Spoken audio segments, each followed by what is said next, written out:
सब अच्छे हैं, मज़े में हैं, एग्जाम की प्रिपरेशन आई होप आप सब लोगों की अच्छे से चल रही होगी और पढ़ाई कर रहे होंगे, है ना।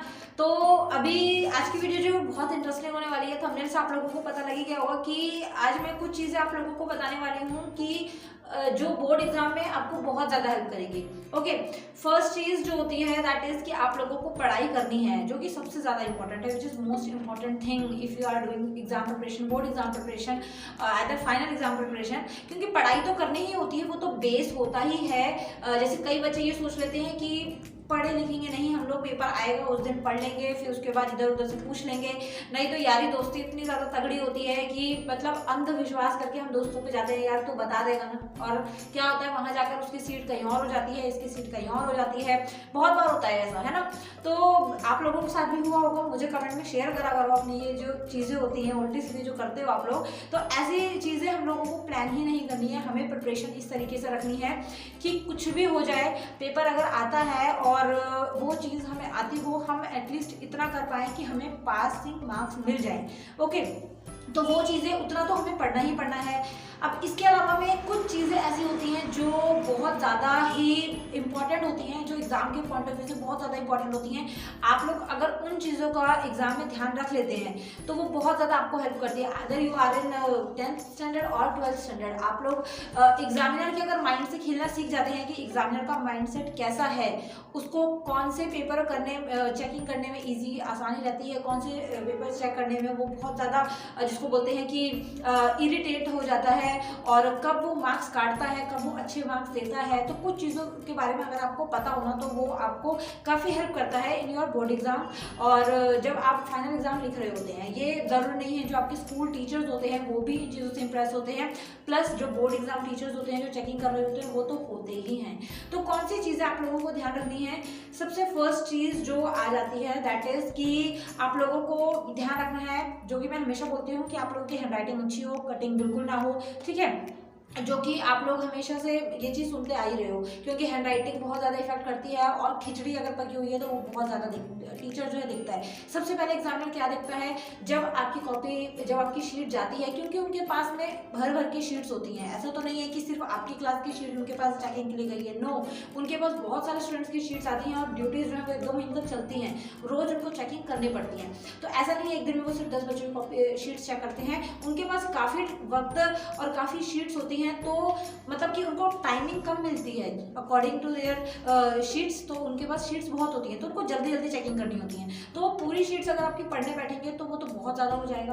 तो क्या चीज़ें आप लोगों को करनी है? सबसे पहले हैंड राइटिंग अच्छी बनाओ, कटिंग बिल्कुल ना करो, ठीक है, फर्स्ट चीज़। अगर कटिंग हो भी जाती है तो वहाँ पर उसको आपको चमकाना नहीं है, जैसे कि मैंने प्रीवियस वीडियो में बताया था कि आप अगर चमकाओगे देन आप लोग फंसोगे, तो चमकाने की ज़रूरत नहीं है। ओके, उसके बाद में आपको एक चीज़ का जो मेजर ध्यान रखना है कि आपको कोई भी शीट जो है वो अकेली मतलब खाली नहीं छोड़नी है। अगर आप कोई भी क्वेश्चन कर रहे हो, जितने क्वेश्चन आपको आते हैं वो सारे के सारे करिए, ठीक है, अच्छे बच्चों की तरह उनको लिखिए। और एक चीज़ जो पिछली बार बोर्ड एग्जाम में बच्चों ने बहुत सारे ज़्यादा मिस्टेक की, जैसे आप लोगों के MCQs आते हैं, MCQs के अंदर आप लोग क्या करते हैं, क्वेश्चन जो है वो लिख देते हैं। जैसे फर्स्ट का जो क्वेश्चन है वो 4th वाला आंसर सही है, मतलब 4th ऑप्शन इज राइट, तो उसका आंसर जो है वो ऑप्शन डी है। बट अगर उसका आंसर जो है, जैसे मान लो कि कुछ भी उसका आंसर है, जैसे 1857 उस डी वाले का आंसर है, तो आपने डी को एज इट इज डी नहीं लिखना है कि सेकंड का आंसर डी नहीं, आपने एज इट इज पूरा आंसर लिखना है कि 1857, ताकि एग्जामिनर को जो क्वेश्चंस होते हैं वो ध्यान में रहते हैं कि ये क्वेश्चंस हैं, तो आपका आंसर देखते ही वो एकदम टिक कर देगा। अगर आप ABCD करके सिर्फ लिखे रहते हो तो वहाँ पर काफ़ी प्रॉब्लम होती है और एग्जामिनर इरिटेट होता है। तो हमें उसको इरिटेट तो करना नहीं है, हमें उसको एकदम खुश मिजाज रखना है। जब हमारी शीट आए चेकिंग के टाइम पर तो उसको बिल्कुल भी प्रॉब्लम ना हो, एकदम वो ईजिली चेक करें, ठीक है। सेकंड चीज़ की अच्छी प्रेजेंटेशन बनाइए, पेपर को जितना हो सकता है सुंदर करने की कोशिश कीजिए। अब यहाँ पर बॉयज़ क्या सोच रहे होंगे कि मैम हम तो लिख लें वही बहुत है, सुंदर कैसे बनाए, वो तो लड़कियाँ करती हैं। ऐसा कुछ नहीं है। आप जब कोई भी क्वेश्चन लिख रहे होते हो ना, तो क्वेश्चन के ऊपर जैसे अगर मैं लिखूँ कि main features of functions of kidney, जैसे वृक्क के कार्य लिखने हैं, ठीक है, तो उसके अंदर क्या करना है, आपने हिंदी मीडियम हो चाहे इंग्लिश मीडियम हो फंक्शंस ऑफ किडनी लिखा या फिर वृक्क के कार्य लिखिए। ओके, उसके बाद में आप कोई भी ब्लू कलर या ब्लैक कलर का साथ में स्केच लेके जाइएगा और नीचे अंडरलाइन कीजिएगा, या फिर ब्लैक पेन है तो आप वो भी यूज़ कर सकते हैं, you can use black pen और स्केच पेन। ओके, आप उसकी अंडरलाइन कीजिए। देन उसके बाद सब पॉइंट बना बना के लिखे, point number 1, point number 2, points, headings, underlining, इन चीज़ों का थोड़ा सा ध्यान रखें और उनको प्रॉपरली दिखाएं, अट्रैक्टिव बनाएं कि हाँ ये चीज़ हमने करी है। ऐसा भी नहीं करना है कि हर शीट में आपने अलग अलग कलर्स कर रखे हैं, नो, आपको रंग बिरंगा ड्राइंग करके नहीं आनी है वहाँ पर, आपको सिर्फ 2 ही पेन यूज़ करने हैं, एक ब्लैक या ब्लू, ठीक है। ब्लू से तो आप लिखेंगे, ब्लैक स्केच या ब्लू स्केच आप अंडरलाइनिंग और सब पॉइंट्स के लिए कर सकते हैं, that is very good for your board exam. Okay, इस चीज़ का आपको थोड़ा सा ध्यान रखना है। और एक चीज़ जो बच्चे बहुत ज़्यादा करते हैं, नंबरिंग, आप लोगों की नंबरिंग जो है वो बिल्कुल ठीक होनी चाहिए। जैसे बच्चे क्या करते हैं कि क्वेश्चन नंबर 4 था लेकिन दे रोट क्वेश्चन नंबर 10, उन्होंने क्वेश्चन नंबर 10 लिख दिया, तो वहाँ पर क्या होगा, काफ़ी प्रॉब्लम होगा। एग्जामिनर को क्वेश्चन जो है क्वेश्चन पेपर में से देखना पड़ेगा कि इसमें इस नंबर पे ये वाला आंसर तो नहीं आ रहा, तो इसने कौन सा लिख दिया, तो वहाँ पर काफ़ी प्रॉब्लम होती है और जो टीचर्स हैं वो काफ़ी इरिटेट हो जाते हैं। तो इन चीज़ों का थोड़ा सा आप लोगों को ध्यान रखना है। प्रेजेंटेशन नीट एंड क्लीन बनानी है, सुंदर सी हैंडराइटिंग बनानी है और हेडलाइन, सब पॉइंट्स, हेडलाइन सबका यूज़ करना है, ठीक है।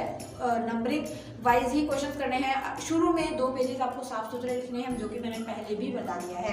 तो इस चीज़ का आपको ध्यान रखना है। एक चीज़ मोस्ट इंपॉर्टेंट कि जो बड़े बड़े क्वेश्चन होते हैं जिनको देख के आप घबरा जाते हो, डर जाते हो कि मैम ये कैसे होंगे हमसे, तो ये हो ही नहीं पाते, तो आपको ऊपर की सिर्फ लाइन याद करनी है, नीचे की लाइन याद करनी है, बीच में आप उस चैप्टर के बारे में कुछ भी लिख दीजिए। एग्जामिनर ज़्यादा ध्यान नहीं देता है, ये सिर्फ आपको तब करना है जब आपको आ नहीं रहा हो, ठीक है। तब अदरवाइज अगर आता है तो ये नहीं कि मैम ने तो बोला कुछ भी लिख दो तो लिख देते हैं, नहीं, कोई लाइन रह गई है माइंड में नहीं आ रही है तो स्टार्टिंग की लाइन बिल्कुल उस आंसर से मिलती जुलती लिखें, फिर उसके बाद बीच में जो मर्जी लिखें, इट्स ओके, ठीक है। आपकी हैंडराइटिंग अगर साफ है तो एग्जामिनर पूरा आंसर भी नहीं पढ़ता है, सिर्फ फर्स्ट लाइन और लास्ट का अक्षर देख के और आपकी आंसर की लेंथ देख के वो कर देता है, ठीक है। तो इस चीज़ का भी आपको थोड़ा सा ध्यान रखना है। सो आई होप वीडियो आप लोगों के लिए हेल्पफुल रही होगी। एग्जामिनर के माइंड से खेलोगे ना बच्चे तो आप लोग फेल हो ही नहीं सकते, बहुत ज़्यादा अच्छा स्कोर कर सकते हो। जो टॉपर्स होते हैं वो यही सारी चीज़ें नोटिस करते हैं और ऑब्वियसली उनमें हैबिट्स होती हैं ये चीज़ें करने की, तो ऑब्वियसली उनके मार्क्स अच्छे आते हैं, तो वो चीज़ें आप भी स्कोर कर सकते हैं। तो इन पे थोड़ा सा काम कीजिएगा और कोशिश कीजिएगा इन चीज़ों को इम्प्रूव करने की। आप लोगों को एग्जाम्स आने हैं, तब तक के लिए इनको थोड़ी प्रैक्टिस करते रहिए, ओके। और 1-2 चीज़ें और इंपॉर्टेंट हैं, वो मैं आप लोगों को नेक्स्ट वीडियो में जल्दी बताऊँगी। नेक्स्ट वीडियो में जल्दी मिलते हैं। Thank you so much for watching, bye bye.